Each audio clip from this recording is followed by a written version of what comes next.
Now are you with it? Who are you kidding? Tell me your business. Humble beginnings. Now are you with it? Who are you kidding? Tell me your business. Humble beginnings. Humble beginnings. Humble beginnings. Humble beginnings. Humble beginnings. Oh, humble beginnings.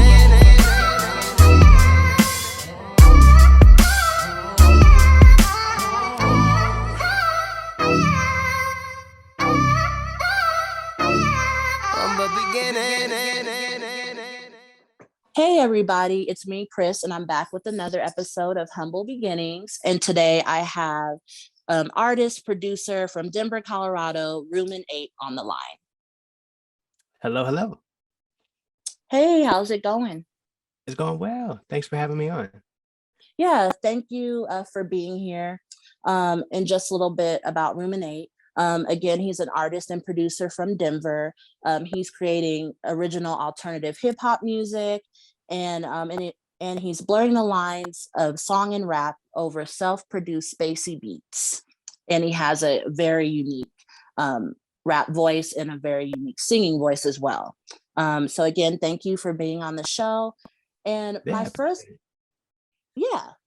And my first question is, where did your passion for music begin?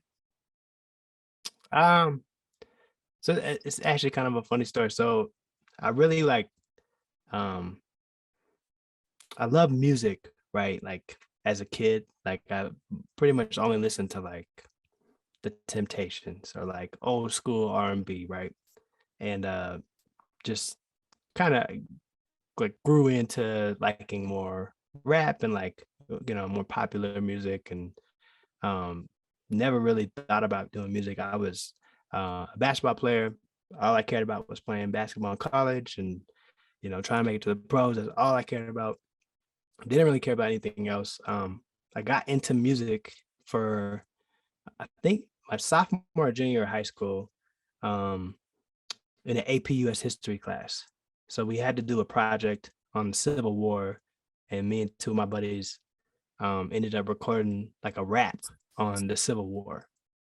And for some reason, that was just like so fun that it became like just something to do, right? Like outside of sports. Um, so just did like a lot of stuff like that, but never really took it seriously. Like I wanted to do anything with it. Did some like, like shows in high school just to kind of be funny. Um, and then once I was playing basketball, I actually tore my knee up when I was like 13 playing football.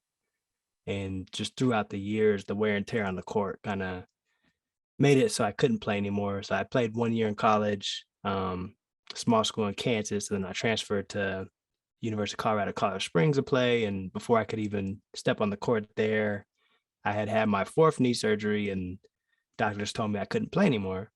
So music was kind of the thing that I turned to kind of like reinvent myself. Is how I see it, right? Like I was just a basketball player for so long, and I didn't know what to do. And I'm sure all athletes have that dilemma at some point when they stop playing. But mine just happened a little bit earlier, while I still kind of liked this music thing. So really, I just kind of like self-taught myself how to do everything. Just listen to a lot of stuff. Um, really wanted to do stuff original, right? And not sound like anybody.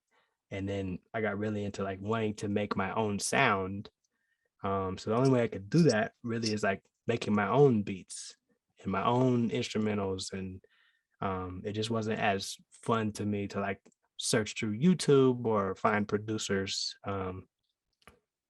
to like rap on those, but it just didn't seem it seemed like everybody was doing that, so it wasn't something that I really enjoyed. But the whole process of making music, from nothing, from literally no sound, was kind of how my passion grew, and then got more serious about it and wanted to do more, and then it turned into shows, and then now I'm on my fourth album and had mixtapes, and so that's kind of how long-winded answer how it began.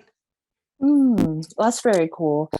And a follow-up question to that is, so how do you produce your own beats and your own music? Because I think that's very special.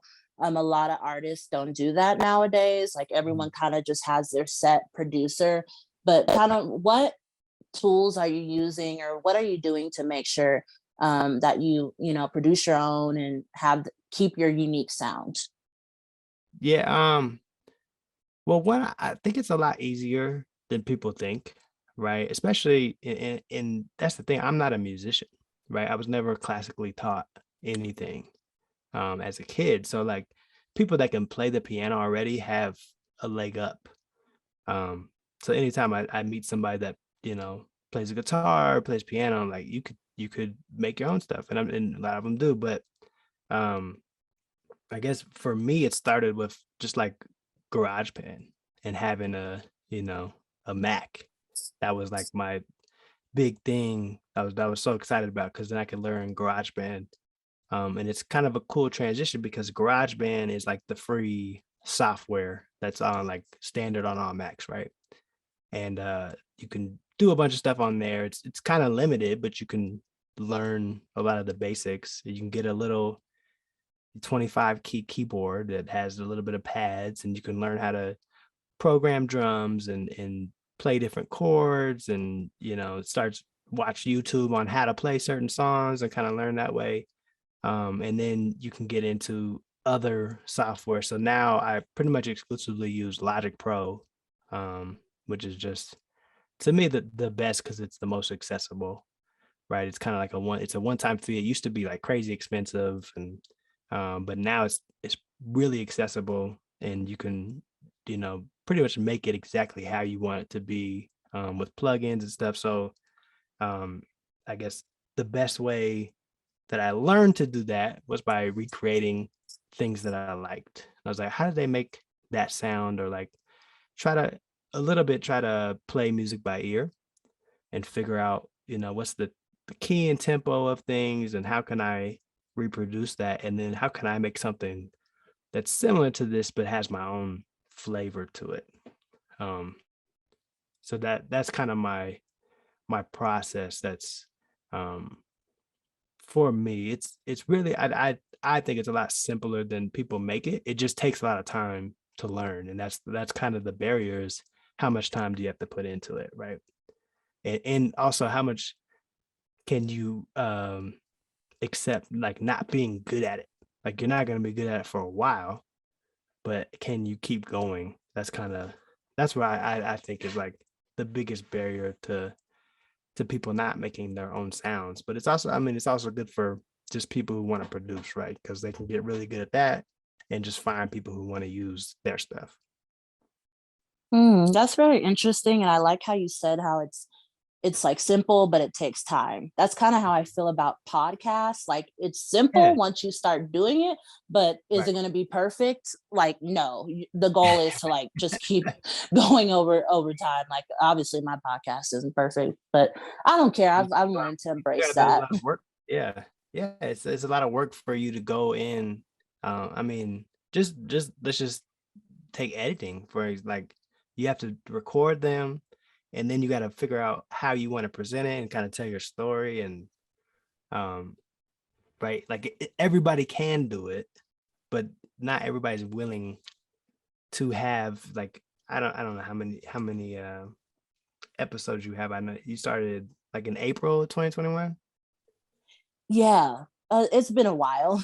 Yeah. Yeah. So like you've got stuff, and you said before you've got stuff that you haven't even finished editing yet, right? Like that's the kind of like passion that it takes to do it. It just as a barrier, right? Like it stops people from doing it because they might do one or two and be like, oh, this is kind of fun, but they're not like, how do I keep going? You know, and that's kind of the key to it. Mm. So what motivates you to keep going when it gets Uh, tough? you know, a lot of it, a lot of it's just I just love doing it. And it's kind of like my therapy, right? So it's like I don't love the promotion side of the music business, and even like I like doing shows. I like when I'm physically on stage, but I'm not a fan of like, especially in the Denver music scene, right? It's not a great supportive place, right? It's like who it's basically you could anybody can be on stage if you can sell a certain amount of tickets. And that's not, that's part of the business side. So I don't love that part of it. Um, but just making stuff that I actually really value and that I really like and I feel like it's a part of me is what keeps me going to be able to do that kind of, have to promote myself and be like, hey, look at me all the time, because I don't that's just not naturally who I am. But I want my music to connect with people, and that's worth kind of going through that to see when people like really like what you do or they have a certain connection to it. And so mostly it's just about me, but and how I feel like creating the music and like setting goals and trying to reach those goals. And then the other part is like, what does it all mean? Who am I connecting with? Who am I reaching? Does it mean anything to anybody else? And sometimes that matters and sometimes it doesn't. Mm. And you just said, like, what does it all mean?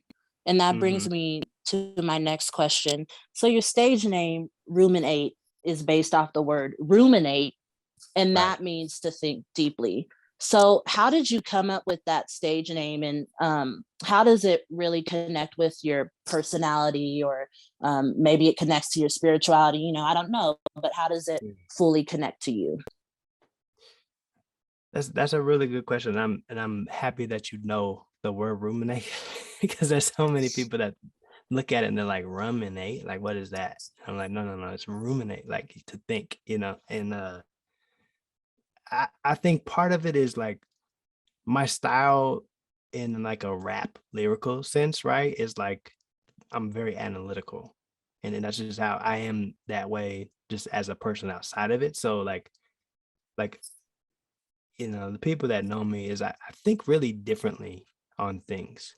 And it's almost to a fault, right? Like even I was talking the other day about like my stress dreams are like situations happen and I focus on the things that don't make sense.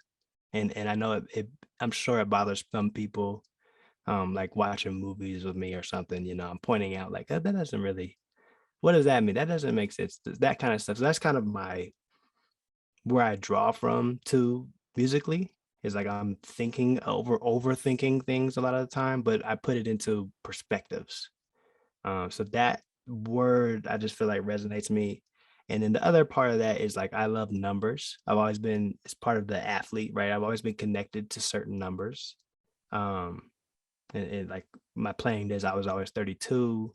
My birthday's 16, which is half of 32. So I kind of like find connections in those. And then 8, right, is half of 16. So and I love putting numbers and things. So 8 was always my background of the word ruminate was to make it the actual 8 so that way I can make that my logo. And that's probably the biggest piece of my brand now is like a hand drawn logo that I did on like literally on my phone, like on a free Adobe app, right? And it just worked for me.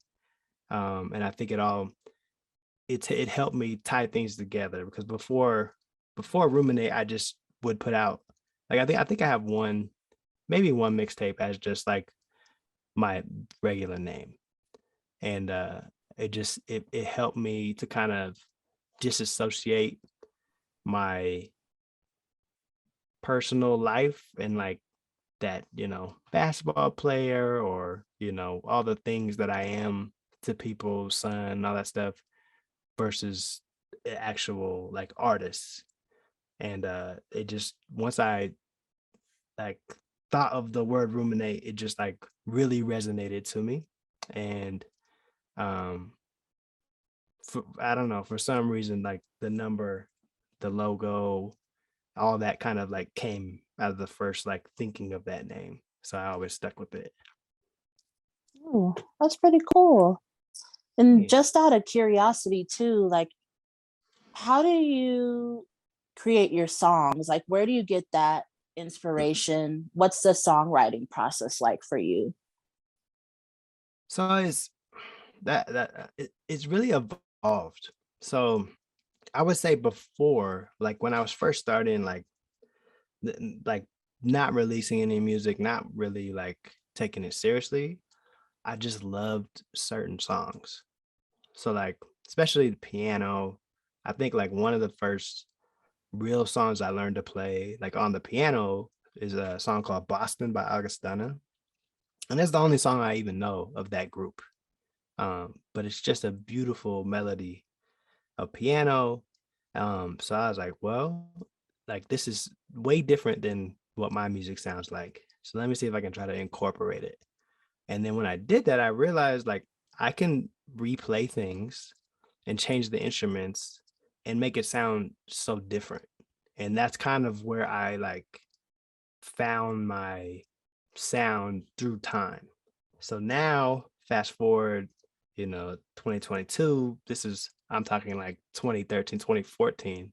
Before, um, I might start with drums and then create an idea from there. I might start with chords, or I might hear a song for the first time and listen to it like two or three times, and then like ironically ruminate on it, and then think of how do I incorporate that sound into something else, and then like give it that real spacey sound that my voice kind of like travels through really well. I guess I'm not sure if that answers the question. I'm kind of rambling, but uh that's more of my process now, is kind of like just what feels good, what feels good to me, and then I just kind of build upon that. Mm.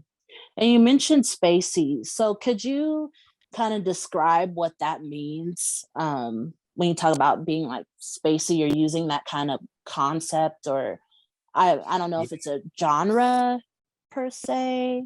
I mean, because I don't really know like what fully spacey means. So Right, I would say like let's compare it to like trap music. So a lot of like popular rap music right now is trap music, which would be heavy bass, right? um or 808s, which was like the drum machine that made those sounds originally, and then a lot of hi-hats, and then you've got a vocalist who they treat now, which I think this is a credit to Kanye. Really, they treat the vocalist now with the auto-tuney, um kind of real process tone as an instrument. And so like all of that works together. My music, when I say spacey, it's very like in a sense like outer spacey, right? Like that's the feeling that I want to have. But it's like it's non-traditional. So it doesn't like a normal, quote unquote rapper would have a hard time on a lot of my songs, because there's not like a formula for it. So like when I say spacey, I'm thinking like a interesting way to do vocals on a song that doesn't necessarily match with what you've heard before. And I say that not to be um what's the right word? Not to be like condescending of like popular music, but it is like formulaic. And so for me, like I like, if I want to have a chorus three times in a row, I'll have a chorus three times in a row that kind of fits with the sounds of the song. So it has all the elements of like what pop music would be right now, but it's like more free flowing. So you may not know, I might be rapping, I might be singing, I might be doing both, I might be going back and forth. But my like spacey type of sound allows me to do that and not have to stick to one throughout the whole song. very interesting. Yeah. Does And that what does that make sense in a way? yes, I Oh, okay. see where you're going. Yeah.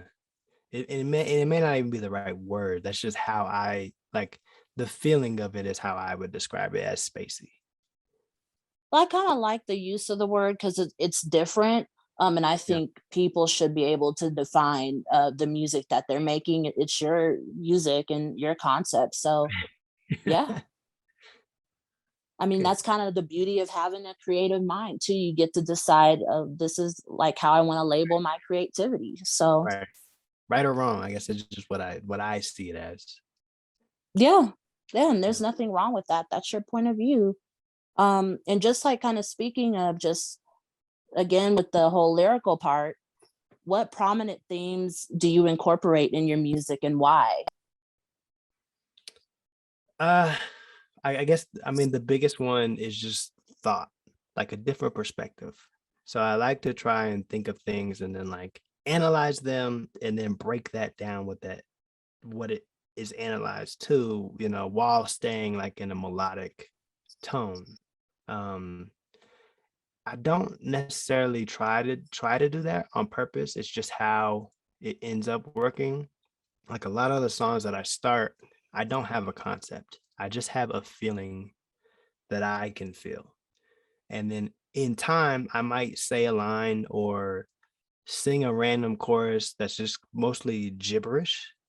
And then something like clicks and like, oh, that's the concept. And then I'll build the rest of the song around that concept. So there's nothing that like I'm really like trying to hammer home to people. But a lot of it is like, you fall, you get back up type messaging, but it's not nothing's it all depends on the song. I guess the key of the song kind of describes the tone of what I'm trying to convey, whether that's like more sad, more upbeat, happy. It's just it'll be different in the sense of like I don't have one concept in creating this song, but I have like over time a concept has formed.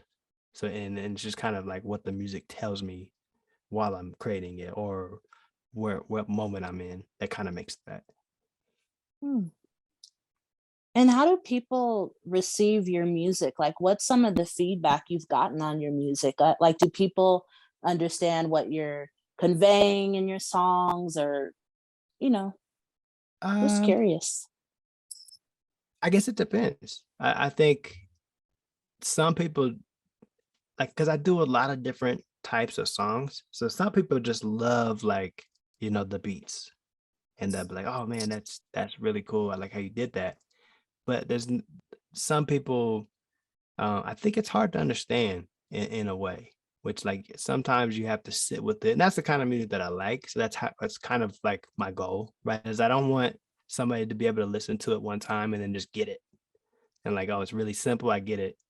I like it, right? It's like, which is not a great thing in terms of like getting streams and stuff. I mean, it is if somebody's really invested in figuring it out, but a lot of the concepts and messages like all relate in the song. So like it would take a while to kind of piece through it to really get it. So I try to mix in like the melodies of things to where it's like catchy.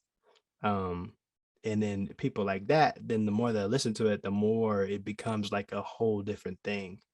So sometimes I think I don't get a ton of negative feedback, which I think is good, but I think it's like if I don't have that, somebody's not fully listening.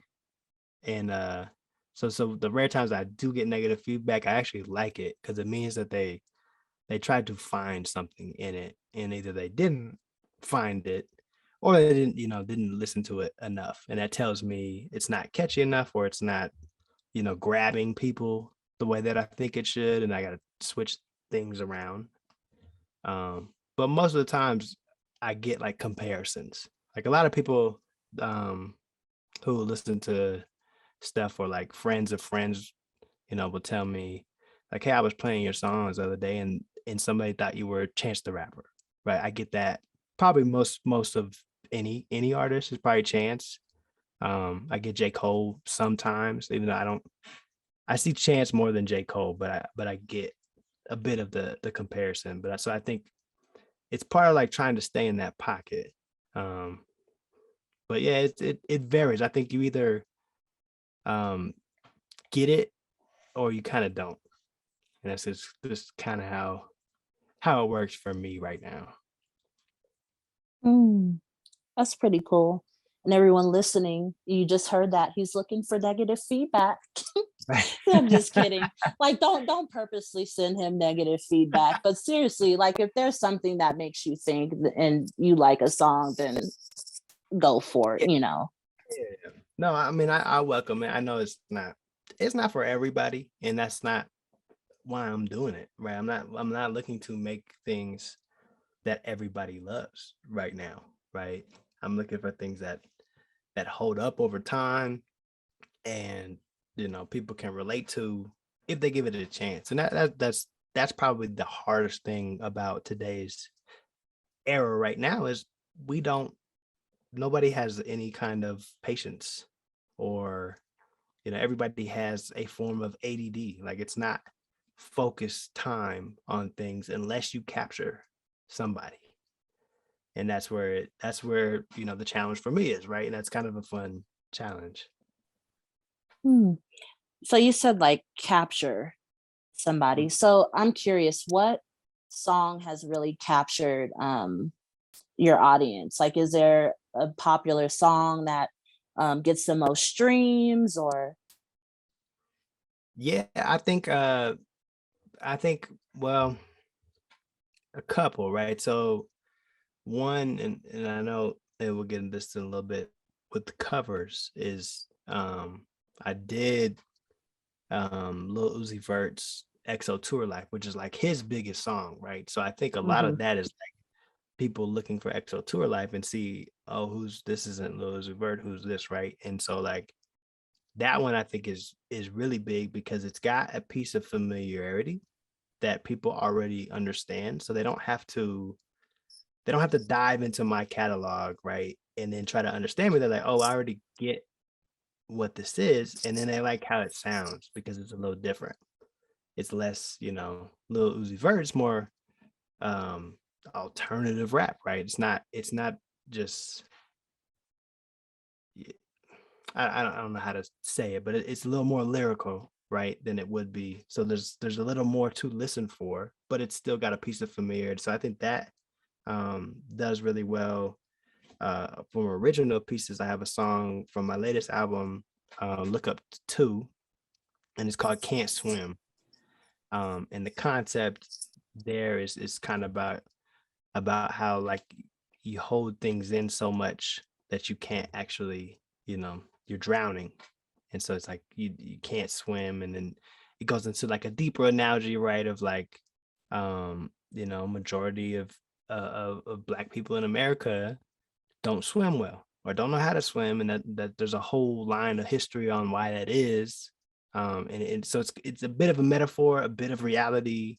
But I think that's probably my favorite song that I made and like scored and wrote myself, that just has like pop elements maybe, or like a pop structure that I think it's easier for people to understand and digest, but there's more in it the more that you listen to it. Hmm. And what other favorite songs do you have? Or is there like a song that um you're proud of but you don't really care for? I'm just always curious because I guess from a listener point of view, like I'll have my favorite artists, right? But Yeah. there's just like one song I'll always have on repeat. Like there's that always that one, and the other ones I'm like, okay, that's in the middle, or this one's like my least favorite. Like, are there songs that are like that for you that you've created? Oh yeah, there's plenty of songs that I don't like now. Um, but a lot of that is like the oldness of it. I would say like the inexperience that I had making it. Like part of it is because I would make it different now. And so like I would even like, especially all of my earlier mixtapes, I did I think 3 mixtapes before I put out an actual album. Um that of course I loved at the time, but now listening to them, like, why did I choose to do that? I like the things that I'm saying, but like maybe the sonics aren't good. I'm trying to think of like a recent song. There's not really anything that I don't like now because it all means something or it had some kind of special moment in time for me. So I like that about it. Um, but at the same time, it's kind of hard to listen to your own music all the time, right? Because when you create it, produce it, record it, mix it, master it, right? You're listening to the song 1,000 times. So it's not like it's still fresh for you. And I think that's part of it is like the more you spend on a song, it kind of loses the magic when it's your own or when you're working on somebody's song, right? It loses that like unknown. Like it's like a magician, but you know the trick. So it's not as impactful for you. So I think some of my favorite songs are the ones that I did the fastest because I listened to them the least amount. My least favorite ones are the ones that I had like 20, 30 different mixes of that I changed just a ton of stuff on and then at the end I'm like finally just ready to be done with the song. But I can't think of anything specific right now that I don't like a song that I don't like just in general. I think um you try to put out so much music and then there's certain ones that you focus on just a little too much that you kind of lose interest yourself because you already know you've heard it so many times that it kind of dies out from you. But Can't Swim is one that I don't think ever will die out for me. Hmm. And how do you continue to advance your craft? um Honestly, I think it's planning, which is a weird answer, but the writing stuff down and figuring out new things, or new ways that even like people would never know that I'm doing it this way. But for me, it's like now it's a challenge, right? Or like some of it is like the way I used to write music was I had like an old like touch screen iPod and I would write like I still probably have it somewhere and it's probably got hundreds of songs on there, right? That I've written on like the notes app. Um Now I try to not write as much. So I try to when I'm listening to something that I'm writing to, I would try to memorize things in the way that I want to say them and then I'll record that.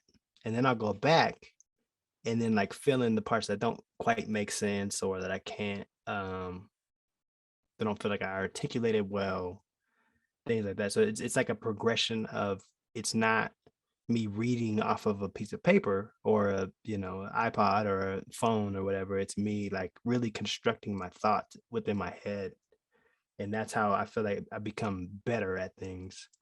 At least from a writing perspective. And kind of the same thing from a producing perspective is how do I make things sound better and bigger or focused on certain things, and that just comes with like self-learning. I mean, YouTube is just a wealth of knowledge, right? If you use it correctly, you can really learn everything about producing and mixing and mastering, because there's so many people that they want to put out videos and get views, so they're willing to go through and walk you through the things that they've learned, and some of these are really highly accredited producers or mixers, and so just trying to learn as much as I can all the time, or like obsessing with different things. Like I may have struggled in the past with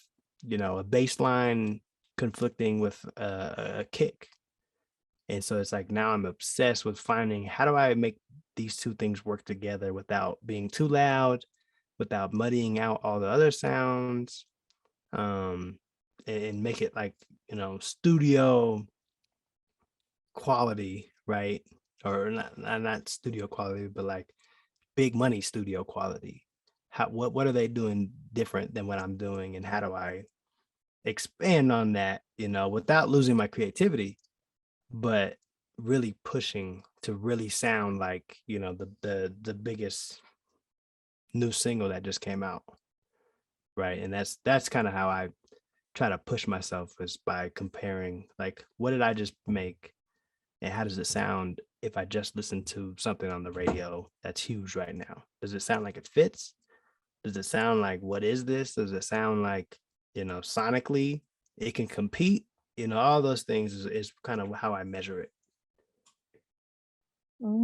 Very interesting. And you brought up, singles, and Panic Can't Damage is your latest single on your newest upcoming album, 8 Minutes from the Sun. So can you just tell the audience what they can expect on your latest project? Yeah, so I think it's really like an evolution of everything that I've learned. Kind of just what I talked about, how I was like really pushing myself. I've really have had this concept since 2014. I have like a um I don't know, I have to find somewhere, like not astrology, astronomy class. And it may have been earlier than 2014, but I have astronomy class, and I remember learning that the sun's rays, um, before the time it takes a sun's ray to reach the Earth's surface, it's 8 minutes. And so I had already had my name at that point. And so when I heard that, I was like, one day I'm going to do an album that's called 8 Minutes from the Sun. I just thought it was the coolest concept, but I didn't want to use it until I really felt like I was good at what I was doing.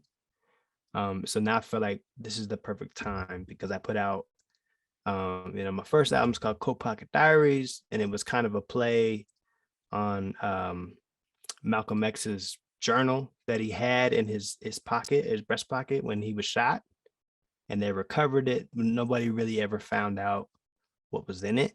And so that was my first album, and conceptually I feel like it was really strong, but I wasn't great at what I was doing yet, so it was still like experimental.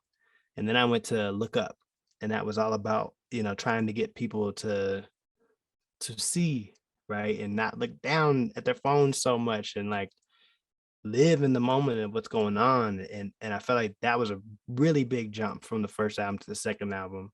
Look Up 2 was kind of a continuation, because I felt like I had more to say about that, and times were kind of changing with how I was doing that, right? So that was really, a big milestone for me. This one, I just feel like, is I really know what I'm doing now. I really understand my sound, both my vocal sound and my production sound. And it's gonna be, like I was talking about earlier, really spacey. And that's kind of the theme, is kind of outer space, right? Because it's 8 minutes from the sun, rays coming down. It's I think part of the story is kind of uplifting for the most part, but there is like sad parts of songs, to kind of help me tell the story that I want to depict. And then the other kind of knowledge that some people might love, some people might be like, what are you talking about? But every song on this album, the BPM, the beats per minute, will end on an 8. And nobody really cares, I'm sure.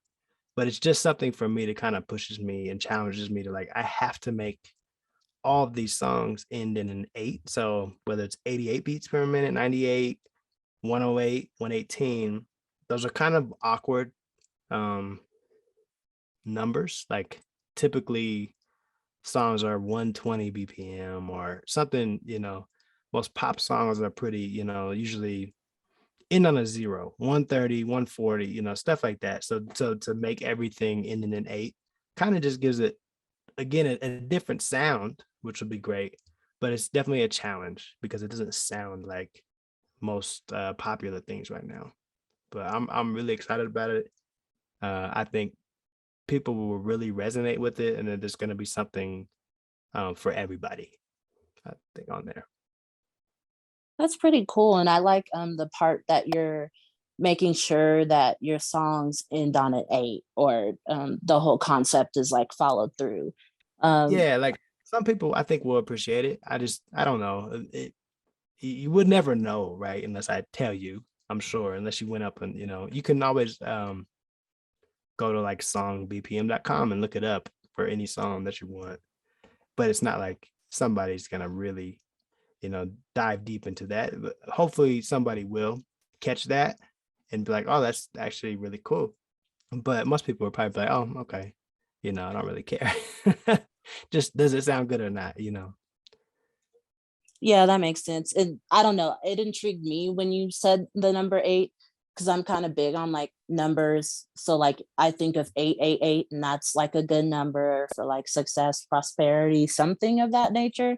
So yeah, if you have a song 888 on your new album, um I'll be listening to that one in particular. That's actually a really great idea. I didn't even think about doing that. Well, Um, bam, there you go. yeah, well, thank you. I need Of that. course. Yeah, there you go.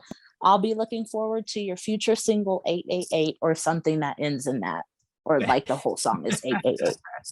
Right. I know I got it. And that's, I guess I didn't say that before, but that was another reason, really why I like the name, and it's the number ending in 8, because it's the number 8 is like balance and stability.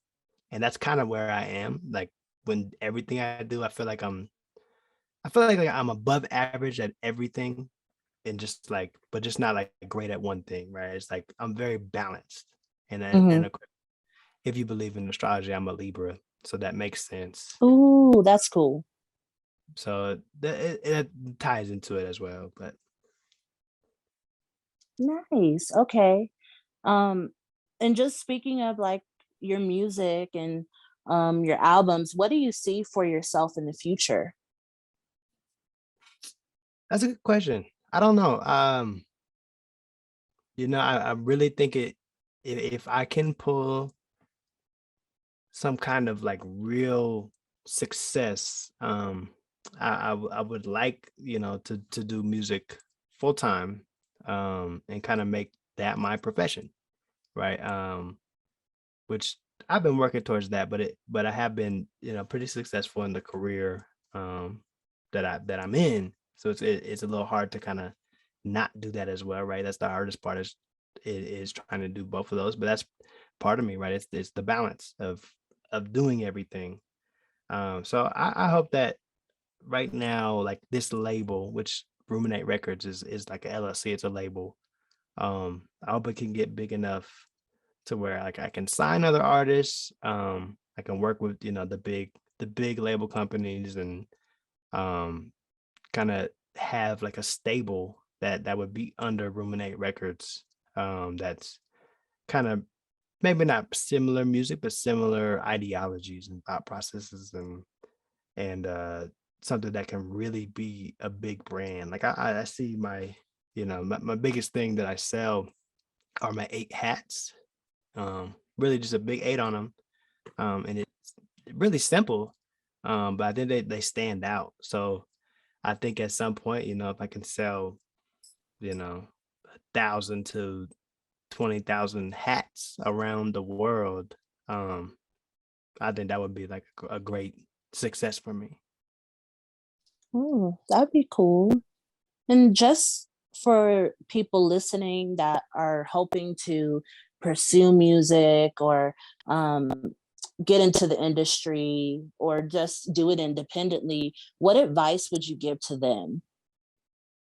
I would say just make as much as you can, right? Make as much music as you possibly can.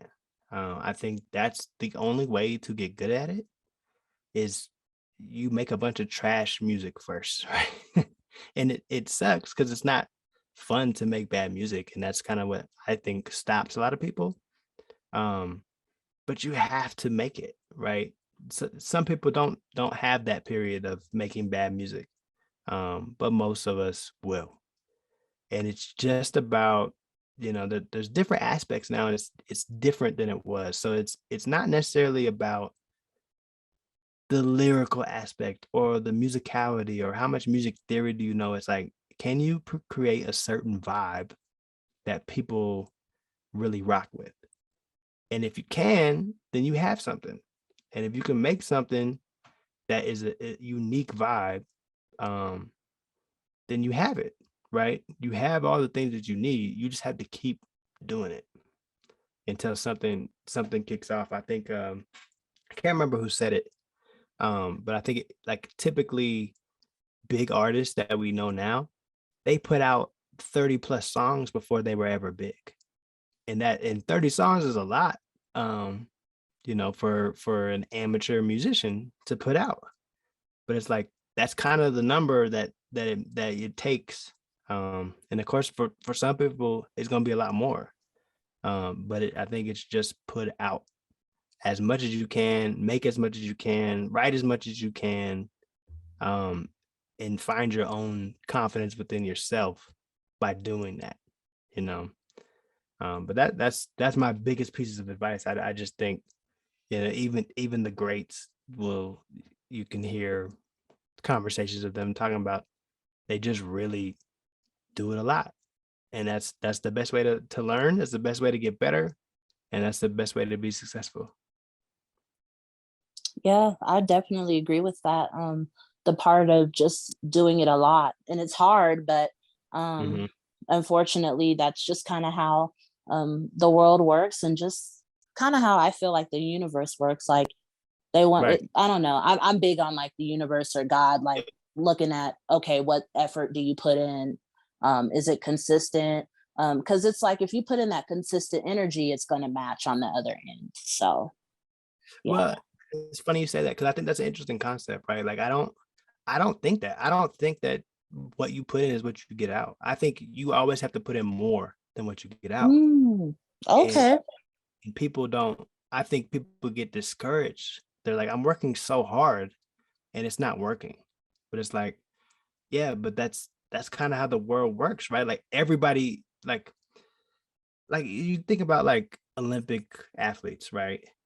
You can't tell me that any of those last place runners didn't work hard. You know what I mean? Like they put their whole lives into that, and they didn't even medal, right? But they still did so much. And so it's like it's not always about, like, of course you have to work hard, but it's not always about that, right? There's a lot of factors that go into it. So it's the ones that I think can stay encouraged, um, even if they feel like they're doing way more than other people or whatever, right? It doesn't matter. It's about what you can do. And if it takes you 10,000 hours of work to get to somewhere, then it takes you that, right? You're not going to get 10,000 hours of work back all the time. In some cases you will, but I think for the most part, it's like you're you're not, you kind of have to get over yourself. It's like you did put in that work, and that is incredible and it's great and you should feel good about it, but it doesn't necessarily mean that you get everything, you know. And eventually you can get what you want, but it may not happen in the way that you want it, because it's not always reciprocal. Very interesting. And that brings me to my last question. Um, how do you stay humble? Because the title of my podcast is Humble Beginnings. And I always Right. just like to interview people who have that vibe and just showcase humility. So, how do you stay humble? um I mean, I think just life in general is humbling if you don't um think of yourself as too big or better than everybody, or anything like that. For me, like, um another thing that happened when I couldn't play basketball anymore was I got really big into golf. And golf is like, to me, is like the hardest sport, and it is humbling. Like, and I could put so much work into golf and then go into a tournament and play terribly, right? And it's not that I didn't work hard before that. It's just that's how it goes sometimes, and you have to learn how to change your mindset as to being positive and figuring out, okay, this didn't go well, but how do I fix it next time or the next hole, or um this next shot, right? And I think for me that's important to me, that I never feel like I'm too big. But there's always going to be things that are humbling, right? I've never made something and felt like, oh wow, I'm better than everybody now, right? It's like No, most of the times I'm like, well, I wish I would get a better reaction. I wish more people would listen. I wish these things would happen. So everything that you do is kind of humbling, but again, that's what you have to do it, and that's what kind of makes you better at things. And you put all that work into the bank, and then it pays off at some point in the end. You just may not know how it pays off. So I think for me, it's not a specific answer, but I do things that will humble me quite often, just out of my comfort zone, and try to deal with situations that I'm not used to or not comfortable with, and that's what I guess keeps me humble in that sense. I like that. Very cool answers. And just like a very good discussion throughout this podcast today, for sure. Well, And hold on. How do you answer that question? how do I stay humble? Yeah, Oh, you know what? No one's ever asked me that. Oh I told God, you. I told you I was gonna ask you questions back. that is so loaded. Oh my Oh, goodness. it's loaded. It's loaded for you, but not for me. It's loaded for everybody, and that's why I intentionally asked that question, right? Because I'm always picking people's brains, like, okay, how do you Hmm. um oh, like for me, definitely keeping God first. That's what I was always taught. Um and learning not to be so judgmental. Like I know that sounds so cliche, but that's just something I've had to work on as a person, and I'm still working on that. And just like examining my situation, being like, it could always be worse, right? I've Right. seen people have had it better than me. I've seen people who've had it worse than me. And at the end of the day, I have to work with what I have. So that's what keeps me humble. My mom keeps me humble because she's always demonstrated that trait. I've always kind of gotten that. How do I phrase it? She works hard, but she doesn't have to brag about the work that she's doing. And that's one thing that people won't catch me doing. Like I try like not to brag or try to always, not saying that I can't celebrate my work, but Hmm. if I'm doing the work because I truly care. And I want to continue to get to work. So But uh, does it make you feel like you can't like talk about your accomplishments without feeling like you're not humble about it? I felt that way. Um, and sometimes honestly too, in my head I could still have a big ego, so sometimes Mm. I'll be doing that, but um yeah, honestly I never fully thought about that, but yeah, sometimes I don't always feel comfortable showcasing or talking about stuff, and then sometimes too I don't I think the part of me thinks people don't care, and I know that has nothing to do with humility. That just has something to do with what I'm thinking at times. Hmm. um but yeah, So very good let me ask you questions. this. Is your humility external or internal? Ooh, explain more. So is your humility how other people see you, or is your humility how you see you? mm, oh geez, I think it could be both. Yeah. um yeah, and then again, like I don't know how to fully like explain that, but I again I'm that term ruminate. I'm Right. thinking like I think it's about, yeah. I can't help myself from like trying to find answers to things that there probably aren't answers to. But I don't know. I guess from asking that, I think the humility is more internal. Um, because it doesn't really matter if somebody else thinks you're humble or not, right? Like it, or does it? mm, I Do you? think ooh, it depends on how you want it to be. Like if but then again, see, and I'm starting to think too deep. Like, because if, like, let's say if I just wanted people to think I'm humble, then that's coming from an ego standpoint, and that's all about image. So then that necessarily doesn't make it humility. And then that would again now become kind of internal. So now, yeah, my wheels are spinning on this.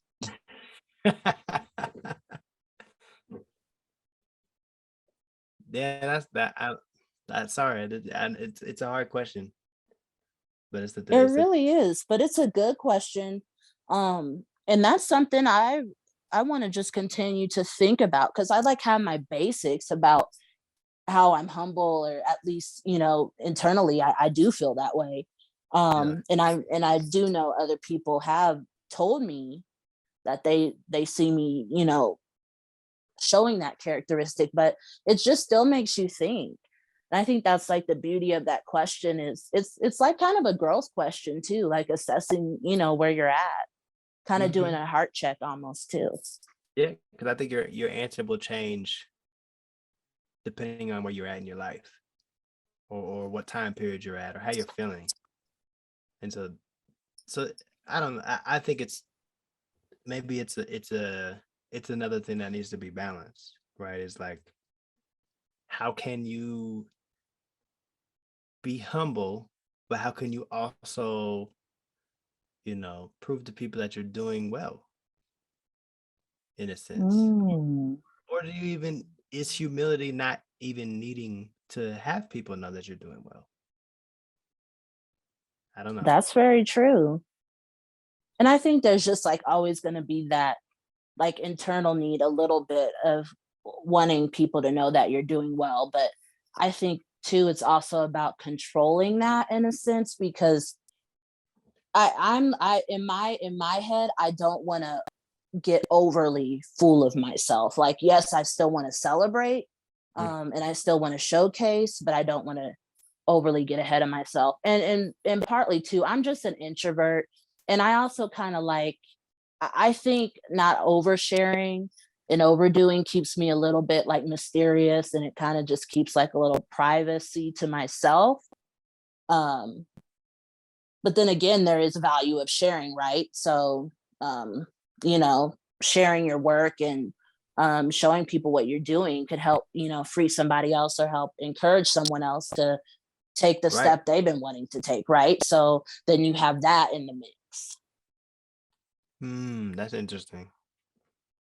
Yeah, because I've always just like heard there was somebody that said something about just like you following your destiny could help set someone else free, or help set a new chain of events of helping someone accomplish what they want to accomplish, and so forth. So and in a sense that is kind of why I'm doing this podcast too, because there could be someone out there, that one person that's like, oh my gosh, she's doing a podcast and I like what she's doing, and that's something I want to do. I want to start my own stuff, and then that might trigger them to go. So if I could even Yeah, just help one person like it'd be believe worth. that it's possible and that it's worth it and that they're worth it, then Yeah. Oh, I like that.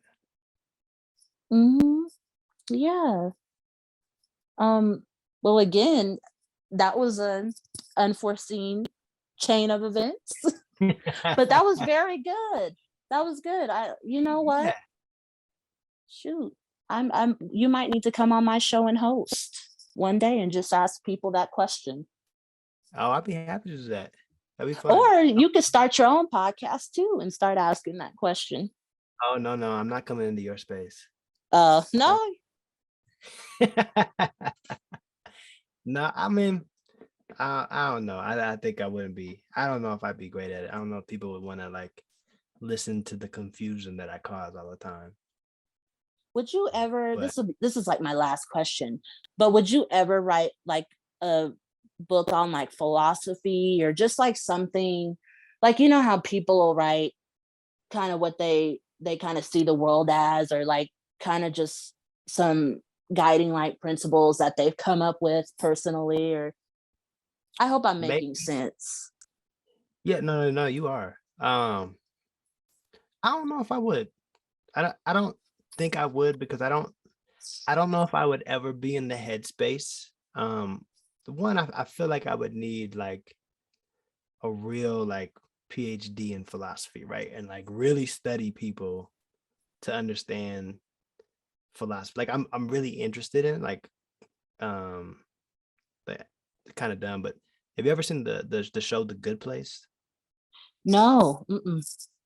That you should check that out. It's actually really interesting. I don't really want to give it away, but it's kind of about people, like a group of four people die and go into the same, it's not heaven, it's called the good place, right?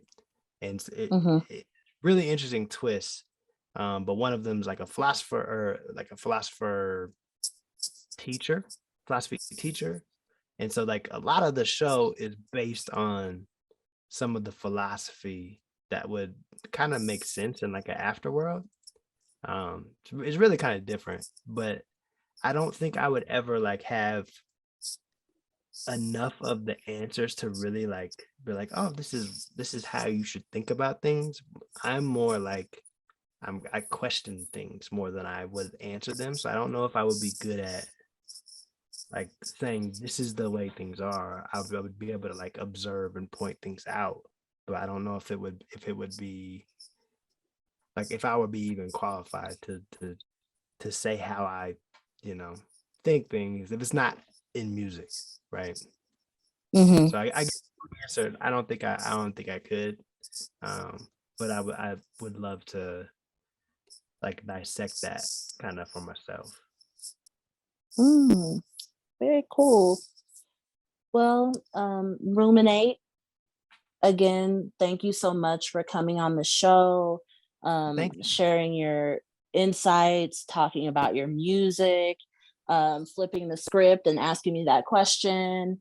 Um, you. yeah, like seriously, this was a good conversation. And to the audience at home, I hope that you guys got some good information out of this. There was a lot of gems dropped in this episode. And until next time, I will talk to you guys later.